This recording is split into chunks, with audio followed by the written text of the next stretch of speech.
ella espacio tiene una para palabra pues muchas que la veces acompaña, para que tiene un grupo muy grande de personas.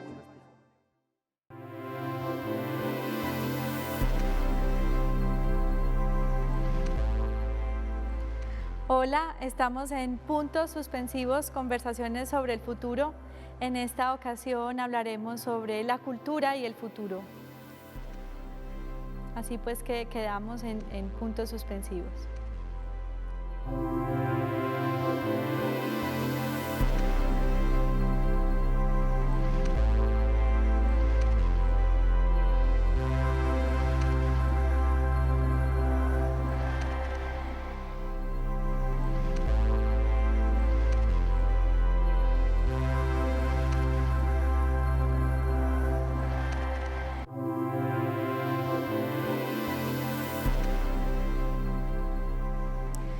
Tenemos una compañía excelente para esta ocasión. Vamos a hablar desde la literatura, desde las palabras y los libros y también desde los procesos comunitarios, barriales, desde las artes escénicas. Estamos con Lucía Donadío, ella es el alma, la inspiración y todo lo que concentra y tiene que ver con Sílaba Editores, una de las principales editoriales independientes de Colombia y realmente una líder imprescindible para nuestra ciudad y el departamento en torno a la lectura y la educación alrededor de la literatura. Y también estamos con Jorge Blandón de la Corporación Cultural Nuestra Gente, pero también yo lo veo a él mucho más allá del trabajo de la corporación, porque Jorge ha alimentado los procesos de cultura viva comunitaria, acaba de hacer un recorrido impresionante por toda Antioquia alrededor de la Semana de la Participación que se hizo al final del 2020.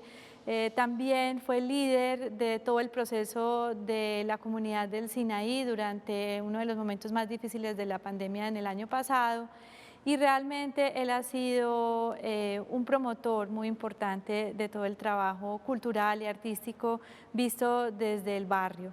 A los dos, muchísimas gracias por esta compañía, porque estamos sin tapabocas en una conversación aquí a revisar sobre el futuro, de lo que significa nuestro futuro, también como personas, como líderes, pero también sobre lo que representamos para el arte y la cultura. Vamos a empezar por unas definiciones personales.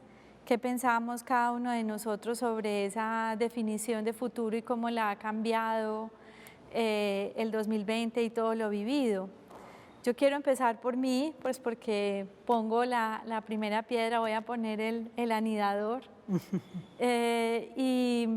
Bueno, yo que vivo esa noción de futuro desde el museo, porque quisiera que lo viéramos así en primera instancia también referidos a nuestros testimonios personales de vida desde lo que hacemos. Para mí el futuro es todos los días abrir esta institución. Ella en sí misma es como una promesa de futuro. Habla del pasado, habla del presente, pero es como una botella al mar, es como si estuviéramos mandando un mensaje que activamos todos los días, pero que van a leer en el futuro, no sabemos quiénes, no sabemos cómo, ciudadanos de Medellín, de Antioquia, colombianos del futuro, a quienes estamos invocando desde ya. Y que eso se acentuó muchísimo en el 2020 porque nos sentimos completamente frágiles. Sentimos mucho más la fragilidad de esa promesa o de esa aspiración de futuro que hacemos en nuestro quehacer todos los días. No sé ustedes cómo lo sintieron, cómo lo viven, qué piensan hoy del futuro. No sé, Lucía, si quisieras empezar. Bueno, pues para nosotros el futuro son los libros. Creo que siempre cuando pensamos en un año que empieza, vienen los sueños de qué libros vamos a hacer. Normalmente hay siempre una lista de espera que es larga y que mantenemos presente porque nos llegan muchas propuestas. Y bueno, arrancar es difícil después de un año tan duro como fue el 2020, pero yo creo que siempre detrás de todo libro hay una gran esperanza. Está la esperanza del autor, de la autora que se sentó a escribirlo sin sin saber qué iba a hacer de su trabajo, porque realmente cuando uno escribe, uno empieza una aventura en la que no hay la certeza de qué va a pasar con esa obra. Entonces, desde ahí viene una gran esperanza. Y bueno, cuando el libro llega a nosotros, es ese sueño de que el libro se convierta en objeto, en que le llegue a los lectores. Entonces, yo creo que para nosotros siempre el futuro está en pensar en los libros, obviamente en los lectores, los autores, y esperamos que en este nuevo año tengamos contacto con los lectores, porque las ferias nos hicieron mucha falta. Yo creo que fue algo que extrañamos muchísimo, esa cercanía con los lectores. Sí, un libro no envejece. Yo creo que los libros ganan tiempo, pero no envejecen, son como los pianos que tampoco envejecen. Sí. Un libro es casi que una promesa de tiempo detenido. Sí, pero de todas maneras, cuando hay un libro nuevo, es como, sí, como un hijo que uno quiere que conozcan los otros, que el autor quiere regalar, que quiere dedicar. Por ejemplo, las dedicatorias hicieron tanta falta porque la gente no podía, pues no podíamos pedirle a cada autor que le dedicara su libro a un lector en tal parte. Entonces, yo espero que el futuro sean muchas dedicatorias. ¿Y tú, Jorge, qué es el futuro? Bueno, yo tengo un regalo de la vida de un amigo que se ocultó el año pasado y él me regaló un libro que el título es El mañana es hoy, para hablar del futuro. Y eso me lo dio en el 2000. Y ahí fue como un encuentro maravilloso porque él había escrito textos de teatro infantil para un encuentro mundial que se hacía. Y ahí estaba uno de mis maestros, Víctor Viviescas, como en ese proceso, con José Sanchís y Iván Nogales. Y entonces cuando él me trae el libro y yo veo ese nombre, El mañana es hoy, y hoy que me hago esta pregunta, que tú me preguntas por el futuro, en esta conversación que tenemos, yo digo, el mañana es hoy.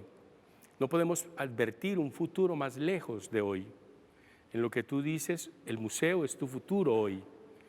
Es un presente tan inmenso que nos va cuestionando en la inmediatez, in situ.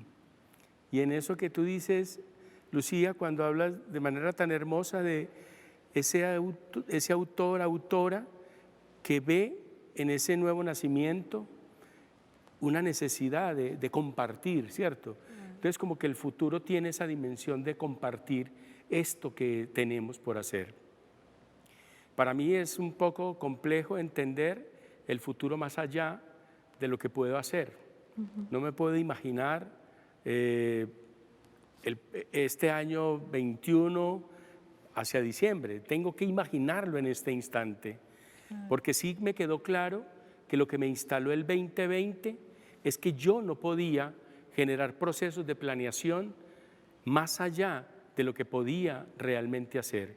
Y en ese campo de marco lógico que decía de los supuestos, esto es un supuesto, ese COVID, este covito del 19, es un supuesto tan brutal que el marco lógico no lo contempló.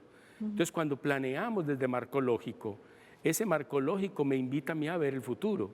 ¿Pero cuál futuro? Cuando yo no tengo la capacidad de asir ese supuesto. Entonces me llevó a pensar también como en eso. Este 2020 pasado me complicó un poco la vida cuando yo decía, si esto fue lo que nosotros planeamos, nosotros nos imaginamos un futuro en nuestra organización, pero vino este niño, carajo, y nos puso a repensar la vida, a respirar de manera distinta. Entonces también entender que el futuro es una manera de respirar distinta también. Bueno, no, muy interesante. Ahora lo retomamos, vamos al primer corte y quedamos en puntos suspensivos.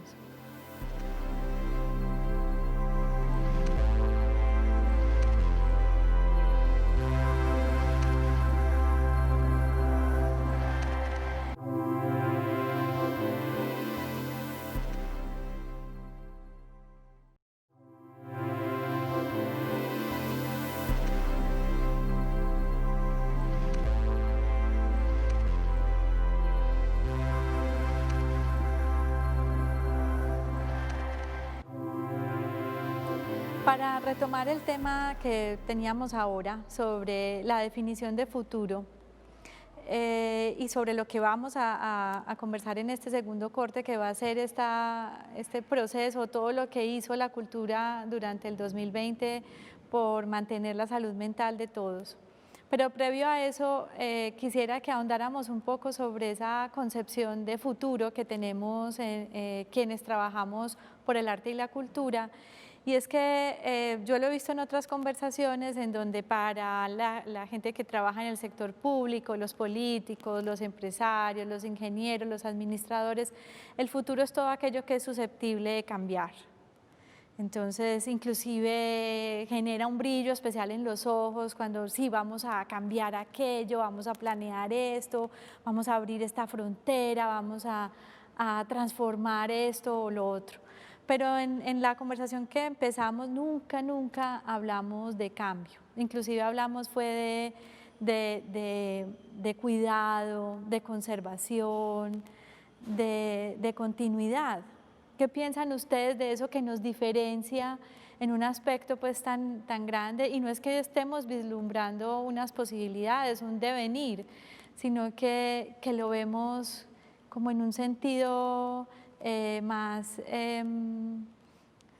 de mayor cuidado, como casi, como lo dice el sentido de esta conversación, casi como lo puede mirar un médico, un doctor, como desde el sentido del alma. ¿Qué creen ustedes? Jorge. Yo lo diría en el sentido de la esencialidad. Es que cuando hablamos de la cultura hablamos de lo esencial, hablamos de los seres humanos, no hablamos de una carretera, no hablamos de un puente. Es muy fácil para un ingeniero mirarlo desde la estructura física y mecánica, pero nosotros no somos solamente una estructura física o mecánica, nosotros somos una estructura esencial, holística. Lo nuestro es mucho más profundo y es precisamente ahí donde vemos los cambios en la transformación de la cultura. Es precisamente cuando se transforman en esa niña o en ese niño que es capaz de abrir el libro. Y al abrir el libro es saber que ese libro está vivo, que le está narrando una historia. O cuando viene al museo y ve una pintura y esa pintura le habla, le narra otro mundo. O cuando va al teatro y la magia hace que ese sujeto, ese ser, se convierta en co-creador de la historia. Entonces no hay manera de entender el futuro en nosotros desde el arte y la cultura como una cosa lejana. Es la proximidad, es el próximo, es el sentido más próximo de un nosotros. Y en ese sentido más próximo de un nosotros es que debemos ser capaces de concebir la cultura. Por eso cuando hablamos de la cultura como derecho, es cuando exigimos que hayan construcciones de política pública que piensen en este instante, que piensen en este momento, porque en ese futuro que mañana es hoy, piensa en el que viene apenas surgiendo, pero también piensa en este que está respirando, que tiene un saber respirado para poder seguir inspirando a otros. No podemos imaginar la cultura sin un proceso de inspiración.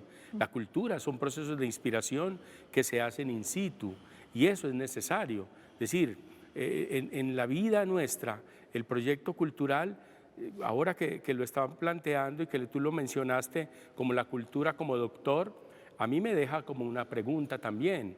Sí, la cultura como doctor, pero ¿qué tipo de doctor? ¿Un doctor en una UCI, en unas urgencias o un doctor en un consultorio de bioenergético? Es decir, ¿qué tipo de doctor?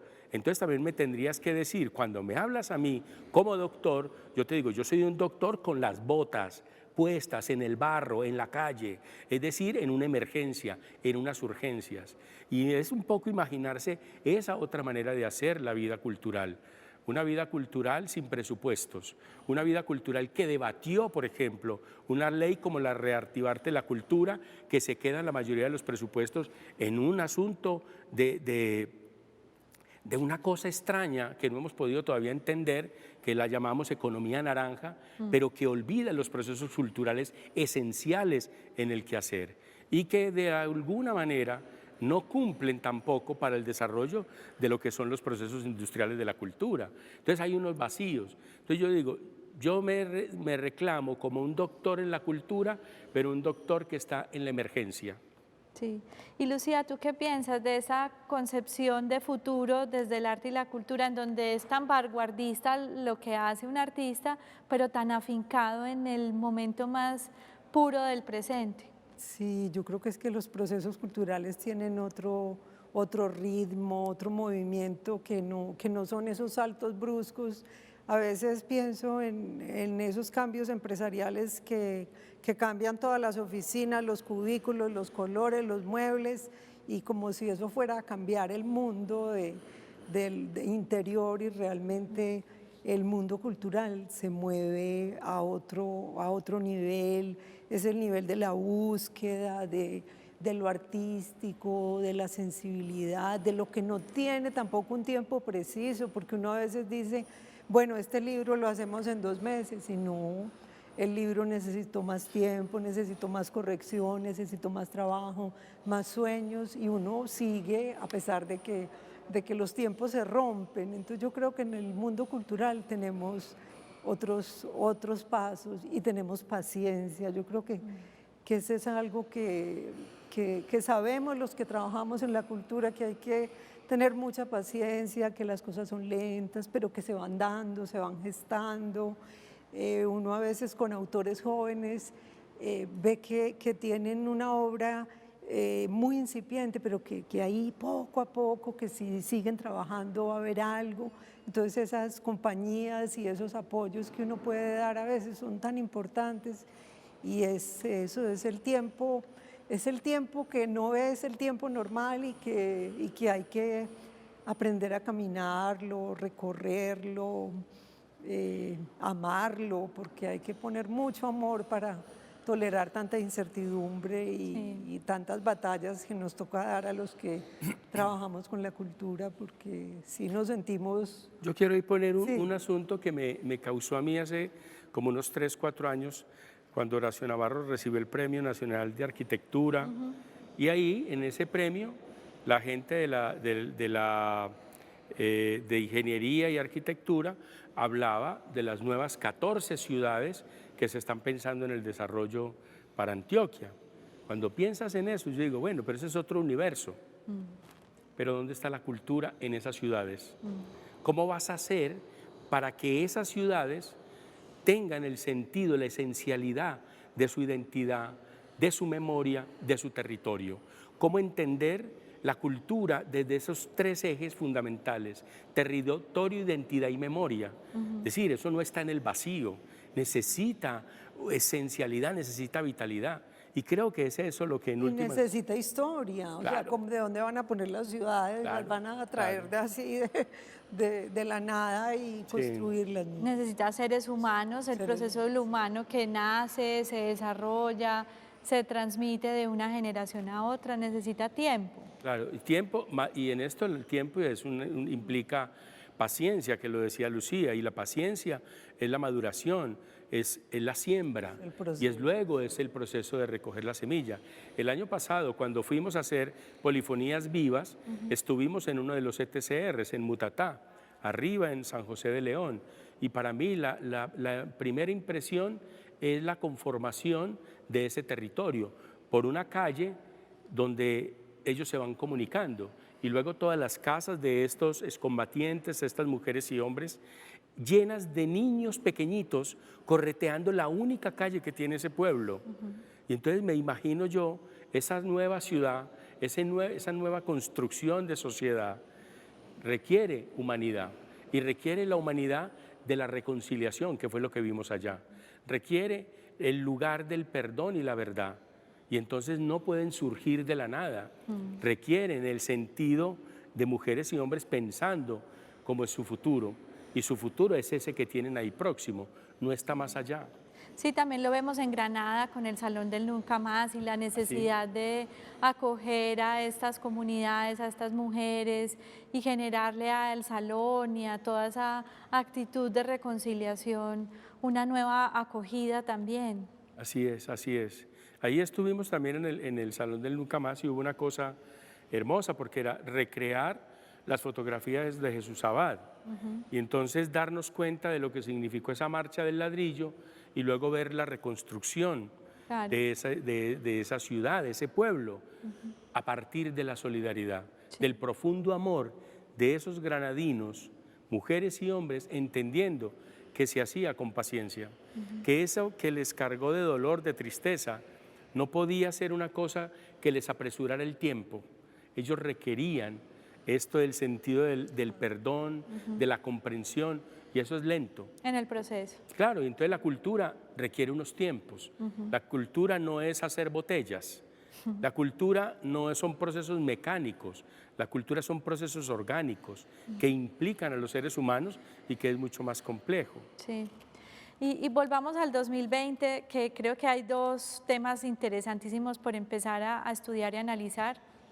Uno fue el que vivieron los que tuvieron acceso a las pantallas, al internet, que se vieron profundamente acompañados de las instituciones, de los eventos de ciudad, de las programaciones de los museos, del teatro que se hizo digitalmente, y que tuvieron como un reencuentro que a mí me parece pues muy valioso, porque siempre hemos estado ahí, solo que esta vez, como se apagó todo, pues la gente hizo uso de las pantallas y se reencontró y pensó, bueno, qué bello, la cultura fue nuestro doctor, pero pues la verdad es que siempre lo ha sido. Y hubo otra condición, y es de los que no tienen acceso a nada de ello, y realmente se apagó. Se apagaron las bibliotecas, los espacios culturales, el cine. Está pues ese meme de una niña en la copa de un árbol tratando de conectarse a su clase, a la educación. Entonces tuvimos esas dos condiciones, unos que estuvieron supremamente conectados, que inclusive tuvieron el privilegio de saturarse de pantallas e información, y por el otro lado los que no, que son nuestras comunidades aquí alrededor del centro y la mayoría de las comunidades rurales en toda Antioquia. ¿Cómo lo vivieron ustedes, tanto desde los procesos del libro como desde lo comunitario? ¿Cómo lo entendieron? Yo siento que realmente las pantallas nos hastiaron a casi todos. Al comienzo tal vez nos deslumbramos de tantas alternativas, tantas cosas, pero una pantalla no reemplaza un encuentro, no reemplaza una clase presencial. Entonces creo que realmente nos fuimos cansando y fuimos como sintiendo que eso no nos llenaba, que no reemplazaba realmente los encuentros presenciales, los otros trabajos. Creo que todos los estudiantes del país se han quejado de sentirse terriblemente aburridos, casi maltratados, porque los profesores también se sienten agobiados. Entonces yo creo que las pantallas de pronto nos obnubilaron pensando que estábamos solucionando el problema, y nos faltó como imaginarnos más qué podíamos hacer distinto, cómo llegar a tantos de esos niños que ni siquiera tenían la pantalla.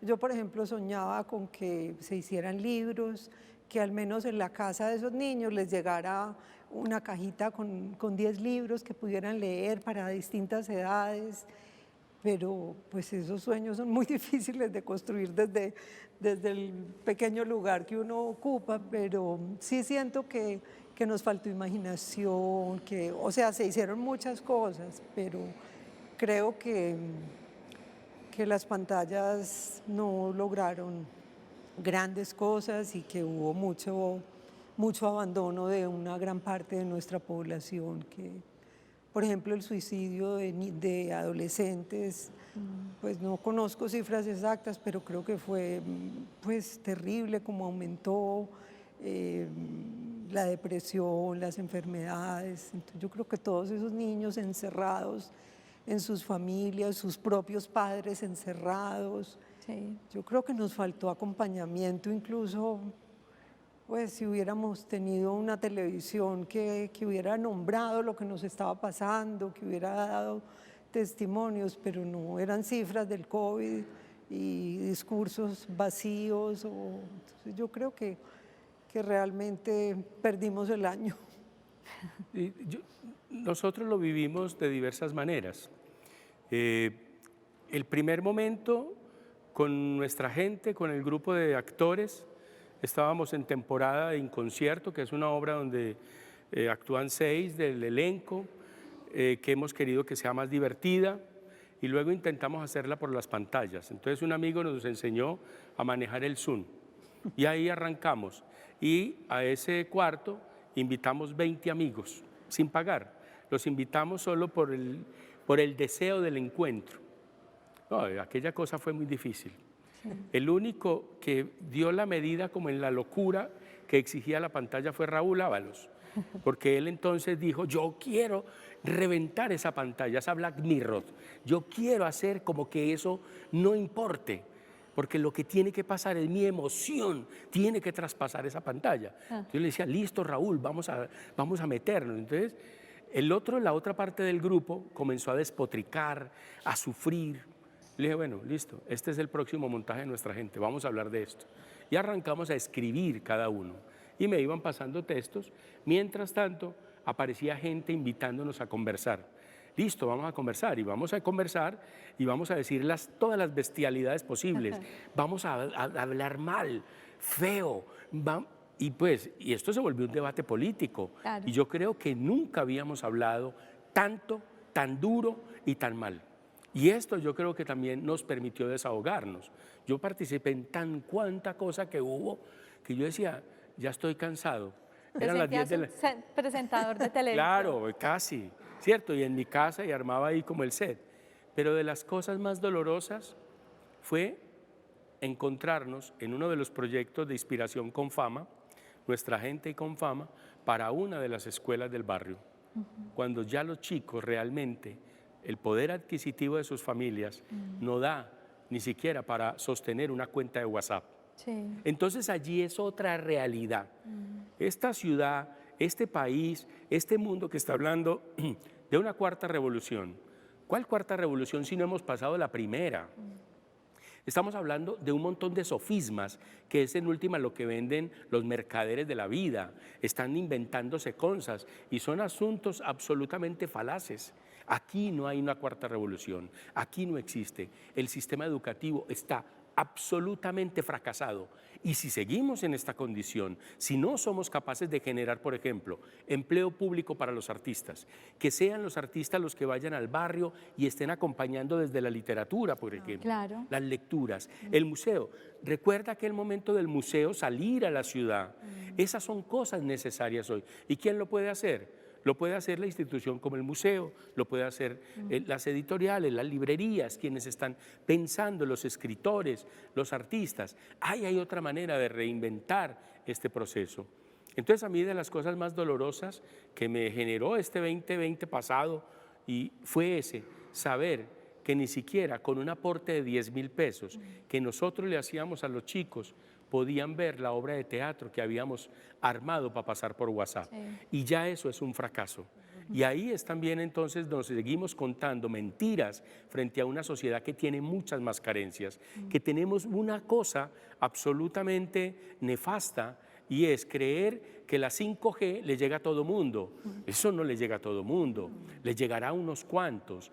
A veces cuando uno piensa en un barrio como el nuestro allá en Santa Cruz, tal vez si está de buenas la 2G, pero ahí en últimas no es la 2G, es la G de gente la que permite la comunicación. Es ganas. La mirada, claro, es el arte en la comunicación, en el diálogo, en el sentido del otro, en la realidad del otro. Y un tema que nos pasó fue la llamada telefónica. Sí. Muchos de los chicos nuestros vivieron la literatura por teléfono. Eso fue de lo más encantador. De lo más hermoso, sí. Y entonces es también como decir, recordar al hijo del telégrafo de Aracataca, decirnos que no teníamos que ir tan lejos para reconstruir lo que eran nuestros proyectos culturales. Es en ese sentido de lo más cercano, es darle una clave Morse, porque el otro sabe qué te estoy diciendo, el otro sabe qué te estoy haciendo. Y lo más impactante de las pantallas fue cuando hicimos el encuentro de teatro joven. Claro, tuvimos gente del mundo saludándonos, conectados, y dijimos, ve, esos tienen condiciones, podían estar. Hicimos vacas con amigos de Estados Unidos, con amigos de Inglaterra, con amigos de España, y amigos que nos respondieron ayudas efectivas, pero porque tienen capacidad y porque tienen conectividad. Pero nuestras condiciones en los municipios más lejanos, no solo hablemos de Medellín, hablemos de un departamento como el Amazonas, hablemos de un departamento como Nariño, hablemos de un departamento como Vaupés, hay otras condiciones. Hay una situación en la que nosotros no nos estamos acercando y pensando en esos otros que están tan lejanos. Y bueno, volvamos a Antioquia. Estamos aquí, en este 2021, en Antioquia. ¿Qué estamos haciendo nosotros realmente para acercar a la gente a proyectos reales, no de pantalla? Sí, poniendo el cuerpo. Exactamente. A nosotros nos pasó una situación muy paradójica aquí en el museo porque pues estaba cerrado, pero estaba vivo, porque estábamos todos nosotros tratando de mantenerlo vivo a pesar de que en lo físico no lo pudiéramos abrir. Entonces casi que teníamos dos museos, ese que estábamos comunicando, pero estaba el otro, el que estaba acá, desde el que estamos hablando hoy. Sí, y sin nosotros, o sea, ese edificio, o nosotros estábamos sin el edificio y sin las comunidades. Y eso nos empezó también a generar una preocupación enorme de todas esas imágenes del centro de la ciudad de Medellín, sin el museo, porque sabemos lo que hace esta institución cuando abre todos los días y lo que se pierde cuando no lo hace y el tiempo que sentimos que perdimos. Cómo nos hubiera gustado no haber tenido que cerrar, porque hoy que venimos otra vez a hacer tejido social, lo encontramos diferente. Hay un tiempo que es irrecuperable en lo social, que se expresan como lo dice Sísifo, ¿cierto? Si no, todos los días no llevas la piedra, el día que no lo hagas se siente como 3 veces más pesada para cuando la vuelvas a llevar hasta la cima. Pienso igual, creo que hay unas cosas muy grandes que sucedieron, pero hay otras que nos hacen sentir que este 2020 por mucho es irrecuperable. Y yo creo que el museo estaba de alguna manera preparado para un asunto como este, porque ustedes tienen contenidos basados en lo audiovisual. Sí. Y entonces para el museo podía ser. Pero para el teatro fue muy difícil. Para el teatro, muy difícil. Yo creo que para la misma literatura. Sí, mucho. Entonces también son como un poco los campos de acción que vivimos y tenemos. Pero yo creo que aquí es fundamental hoy, pensando en este 2021, más lugares de encuentro. Y entonces tener la fortaleza y la potencia como el museo, como en este centro de ciudad, pero también la potencia y la fortaleza de este centro que se hace periferia. Sí. ¿Cómo buscamos esos diálogos hoy? ¿Cómo dialogamos más con la periferia en Antioquia, Sí. en esas subregiones? ¿Cómo somos conscientes de que hay otros que requieren de esta conversación? ¿Cómo nos descentralizamos? Es una tarea. Sí, aún cómo nos cuesta el centralismo cuando lo miramos con relación a Bogotá y cómo tendríamos nosotros que trabajar por una verdadera descentralización también en nuestro departamento. Exactamente. Tengo otra pregunta y es, ya dijimos que tuvimos un año lleno de retos, que hubo unas cosas muy valiosas, hay otras en las que sentimos que lo debimos haber hecho mejor. ¿Quién sería entonces nuestro doctor? ¿Quién tendría o cómo deberíamos nosotros buscar quien nos consuele, nos alivie, nos ayude? Porque igual somos muy poderosos, pero pues no somos sino también un producto de lo humano, o sea que somos frágiles también. Aprovechemos este espacio para hablar de nuestros doctores. A ver, yo creo que los libros sí fueron un poco los doctores, sí son un poco doctores en el sentido de que un libro es una compañía que cuando el libro encuentra al lector o el lector encuentra el libro, se da algo tan hermoso y tan significativo que yo creo que los libros pueden salvar vidas.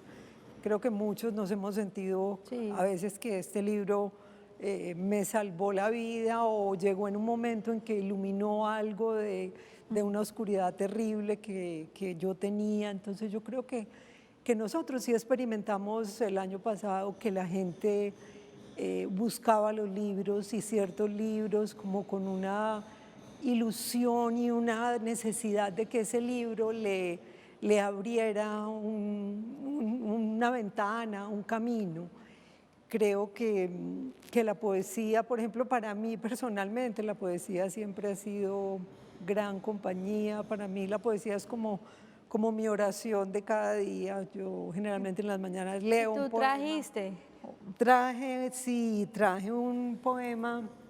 Este es un libro de una escritora rusa, Marina Tsvetaeva, que publicamos este año. Es una traducción que hizo un español y es la primera vez que este libro se traduce al español, y tuvimos la fortuna de que este traductor quiso que nosotros lo publicáramos aquí, incluso primero que en España. Entonces, este es un libro triste porque pues ella vive todos los años duros de los comienzos de la revolución. Su hija muere de hambre, como de 5 o 6 añitos. Pero yo tuve un poema que leí y releí varias veces que quiero compartirles porque me parece muy bello.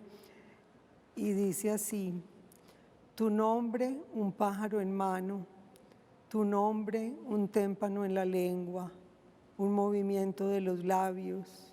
Tu nombre son 5 letras, una palabra atrapada al vuelo, un sonajero de plata en la boca, una piedra arrojada a un plácido estanque que solloza al llamarte.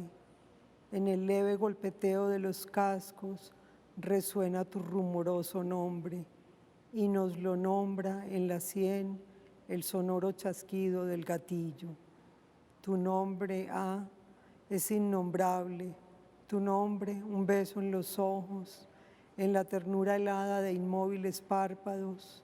Tu nombre, un beso en la nieve, un sorbo de agua pura, helada y azul. Con tu nombre el sueño es profundo.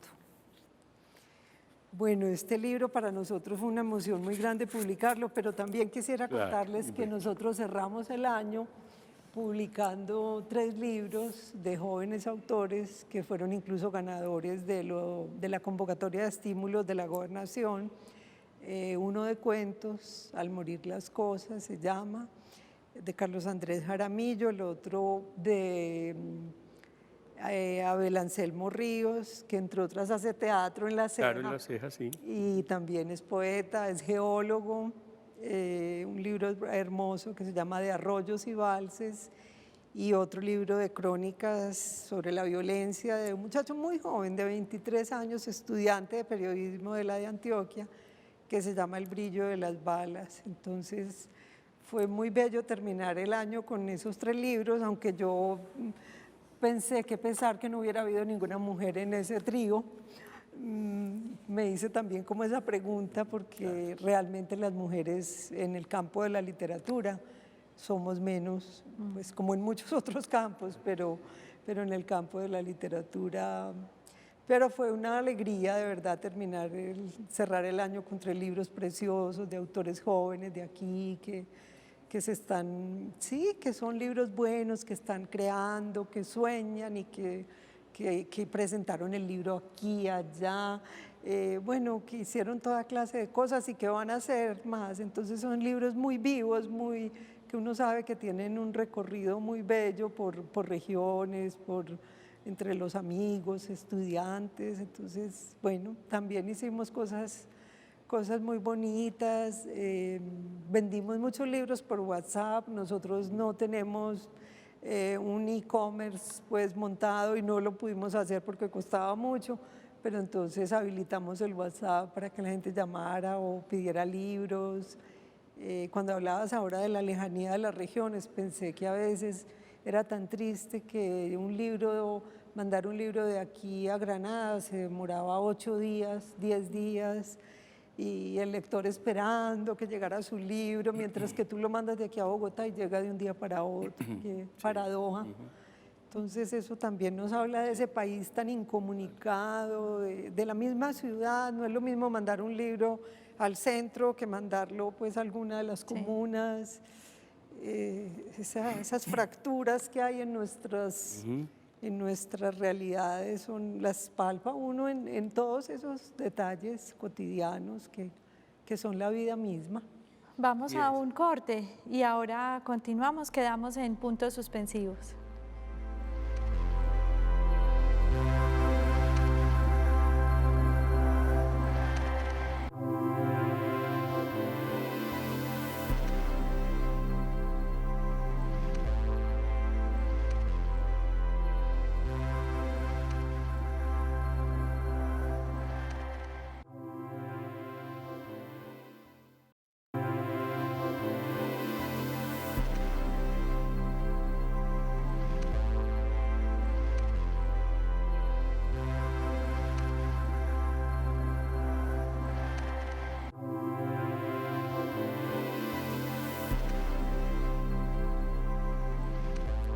Ahora estábamos hablando sobre quién podría ser ese doctor para la cultura, es decir, a quién vamos a recurrir para que también nos ayude a sobrepasar este 2021, ojalá con mayor solvencia después del análisis que hicimos.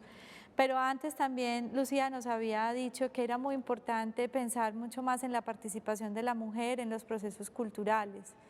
Y que Lucía lamentaba que en los libros que se editaron el año pasado, por lo menos en los de las convocatorias de la gobernación, pues no hubo mayor presencia de escritoras.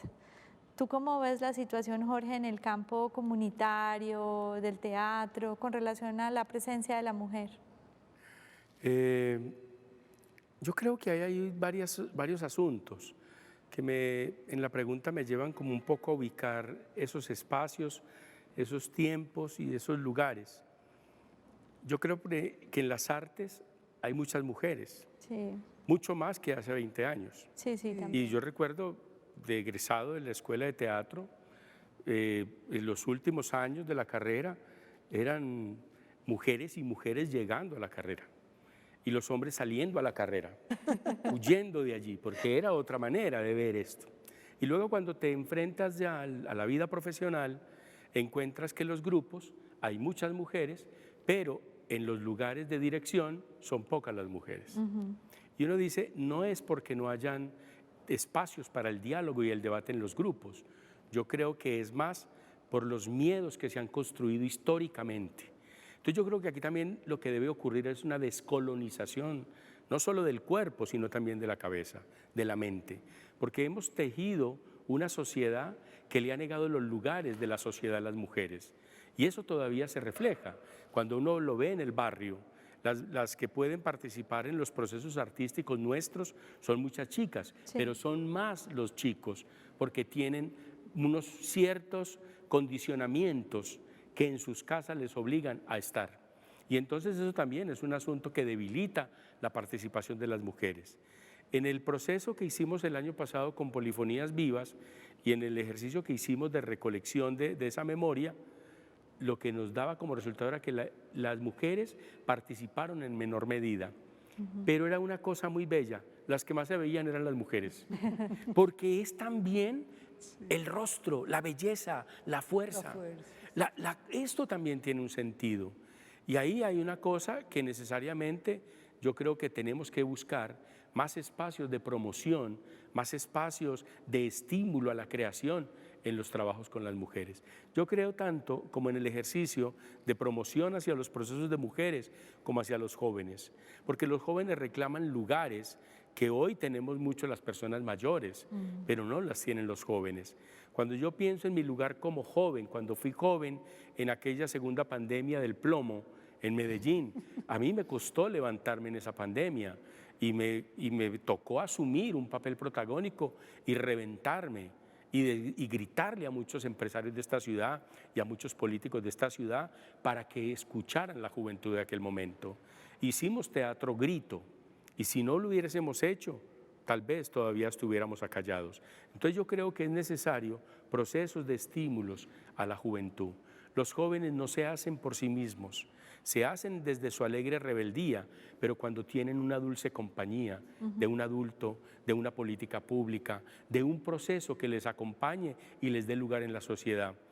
Cuando yo veo una frase que dice, somos jóvenes, no somos peligrosos, estamos en peligro, Entiendo también el lugar de la juventud en el peligro que está en la sociedad.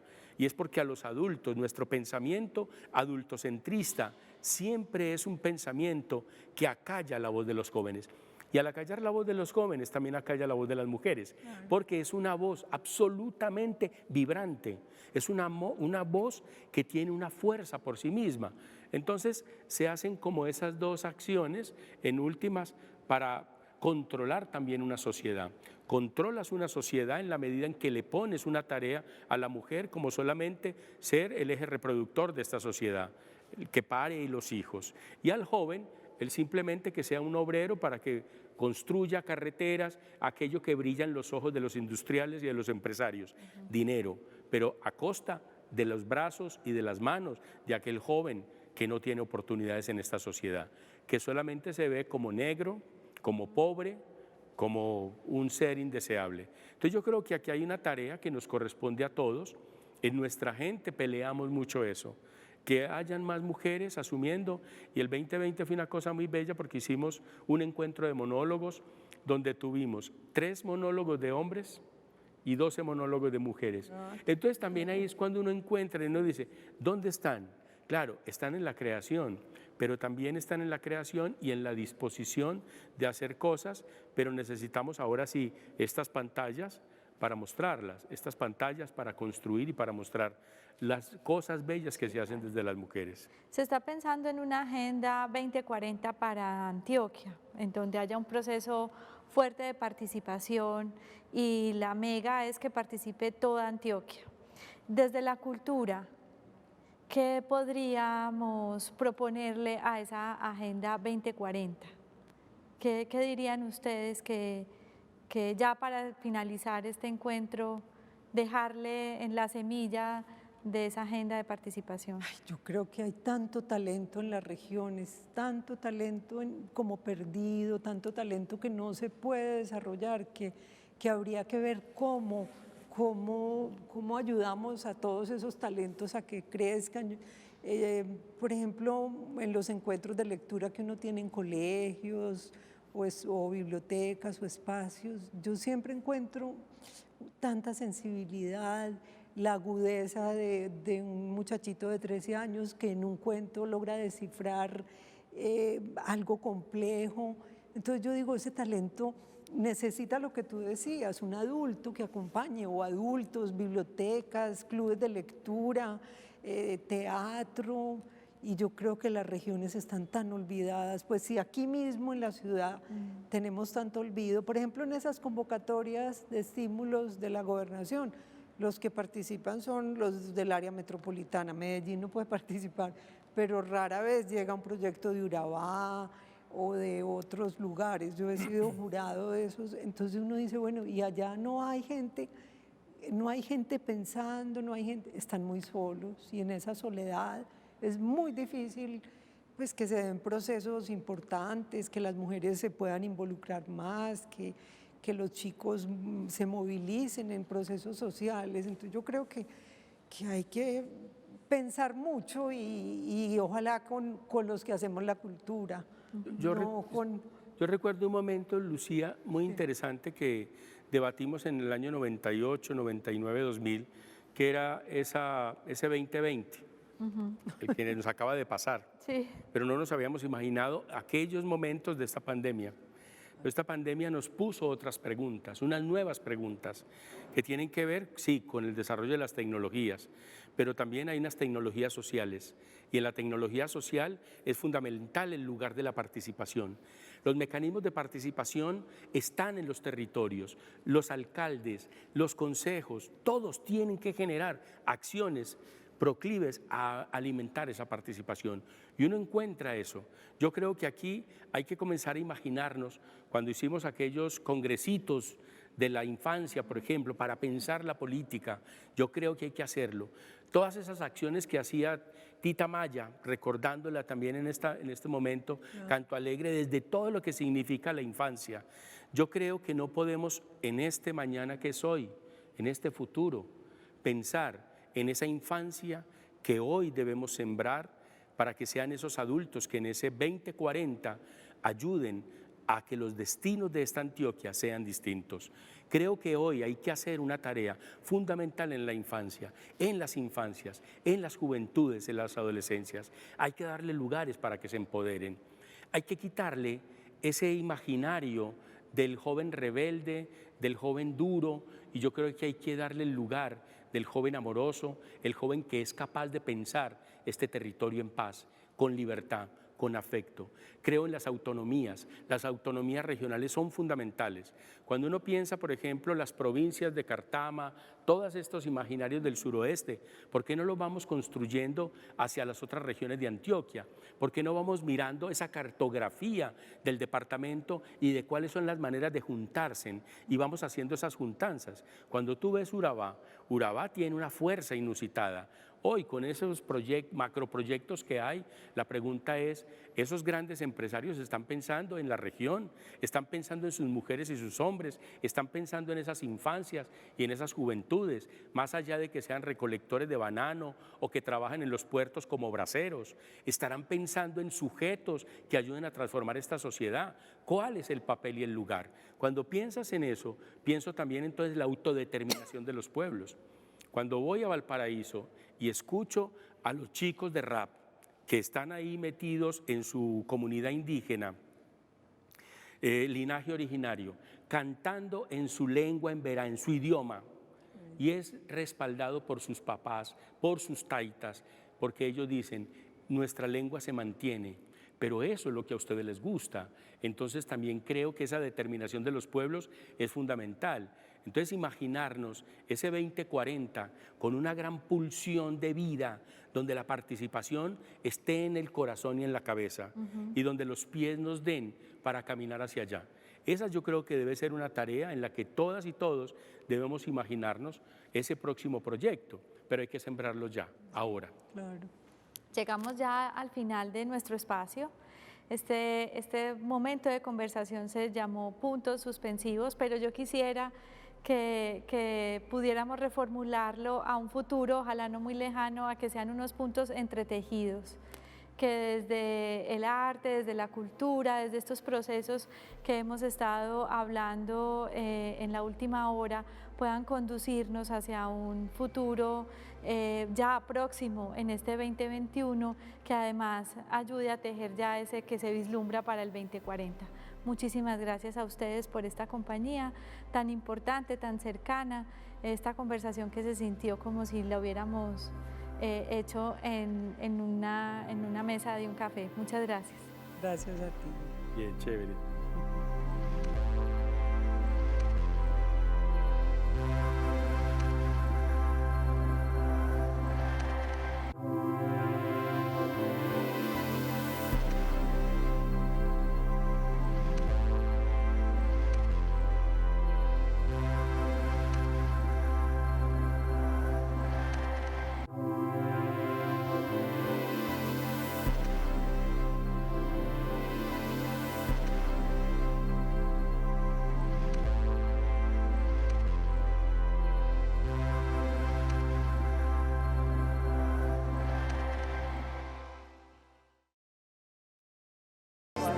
Ya tiene una palabra Muchas que la veces conecta. para un grupo muy grande de personas